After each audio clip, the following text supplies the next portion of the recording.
how to save voice message from Telegram. So if you want to save your voice message from Telegram, then what you need to do is first you need to open up your Telegram application. Make sure that you have a stable internet connection. After opening your Telegram, you need to just simply go with the chat where you have the voice message. Once you find your voice message or once you find your recording that you would like to save, you just need to simply go with your control center.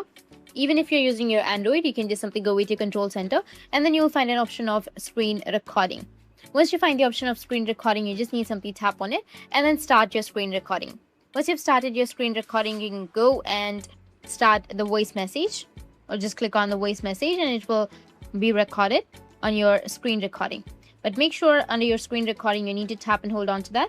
And then you'll find an option of microphone. You need to make sure that your microphone option is turned on your screen recording. Once you do that, you need to stop the screen recording and you can go with your gallery or your photos and open up the screen recording and you'll be able to listen to the voice message. That's it. And if you have any questions, feel free to comment below. Thanks for watching.